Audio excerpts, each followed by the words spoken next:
নমস্কার বন্ধুরা, বাবা সাহেব আম্বেদকর এডুকেশন ইউনিভার্সিটির এমএড ফার্স্ট সেমিস্টার কোর্স 2.1.1 এর 2026 সালে সাজেশন নিয়ে আলোচনা শুরু করতে চলেছি। তো চলুন ভিডিওটা দেখতে থাকো। তো এইখানে দেখো, গ্রুপ এ তোমাদের 20 মার্কসের একটা প্রশ্ন লিখতে হয়। তো এখানে দেখো লেখা আছে, what do you mean by philosophy of education, অর্থাৎ শিক্ষা দর্শন বলতে কি বোঝেন। Brief describe the educational philosophy of Swami Vivekananda, সংক্ষেপে বিবেকানন্দের শিক্ষা দর্শন সম্বন্ধে আলোচনা করুন।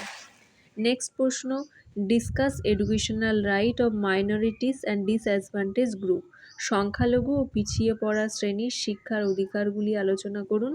In this connection write the affirmative action for promoting equal right in education, এই প্রসঙ্গে শিক্ষার সমান অধিকারের জন্য প্রয়োজনীয় ইতিবাচক পদক্ষেপগুলি লিখুন।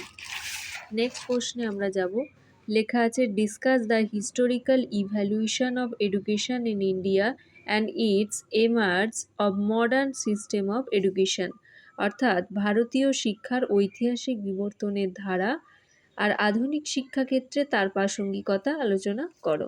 নেক্সট প্রশ্ন, discuss the role of political decision in development on contemporary Indian education system, সমসাময়িক ভারতীয় শিক্ষায় রাজনৈতিক সিদ্ধান্তগুলির ভূমিকা আলোচনা করো।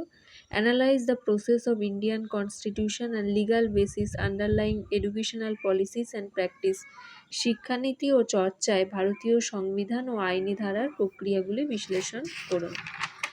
নেক্সট আমরা গ্রুপ এর প্রশ্ন হয়ে গেল। এবার আসছি আমরা গ্রুপ বি।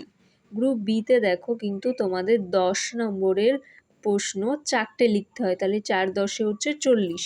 তো এখানে দেখো সাজেশন দিয়েছি, বলছে 1986 সালের জাতীয় শিক্ষানীতির প্রধান বৈশিষ্ট্যগুলি লেখো। নেক্সট, শিক্ষাক্ষেত্রে ভারতীয় সংবিধানে সংখ্যালঘু এবং অনগ্রসর গোষ্ঠীদের জন্য কী কী অধিকার দেওয়া হয়েছে। নেক্সট, শিক্ষা ও মানব উন্নয়ন কীভাবে পরস্পরের সাথে সম্পর্কিত। নেক্সট, শিক্ষায় নাগরিক সমাজের ভূমিকা ব্যাখ্যা করুন। নেক্সট প্রশ্ন, শিক্ষা ও নয়া উদারনীতির মধ্যে সম্পর্ক বিবৃত করুন। নেক্সট, ভারতবর্ষের আধুনিক শিক্ষায় জাতীয় পদ্ধতির ক্রমবিকাশ আলোচনা করুন। নেক্সট, বিদ্যাসাগরের শিক্ষা দর্শন ও আদর্শ সম্বন্ধে লিখুন। শিক্ষায় রাইট বেস অ্যাপ্রোচ বলতে কী বোঝো, শিক্ষার সঙ্গে কিভাবে রাইট বেস অ্যাপ্রোচ সম্পর্কিত। বেগম রোকেয়ার শিক্ষা দর্শন ও আদর্শ সম্বন্ধে লিখুন।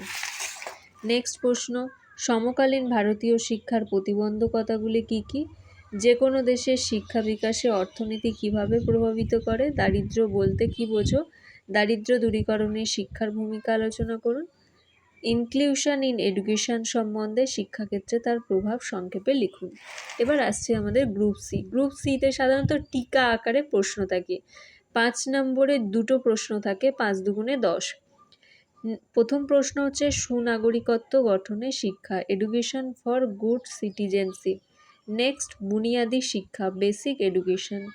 নেক্সট, স্বামী বিবেকানন্দের শিক্ষা দর্শন। নেক্সট হচ্ছে শিক্ষা ও মানব উন্নয়ন। ভিডিওটা যদি ভালো লাগে প্লিজ লাইক, কমেন্ট এবং শেয়ার করবেন। এবং এই সাজেশান 2026 সালে যারা ফার্স্ট সেমিস্টার এমএড ফার্স্ট সেমিস্টারে এক্সাম দেবে তারা এই সাজেশানটা ফলো করো, দেখবে হুবহু 90% কমন পেয়ে যাবে। Thank you.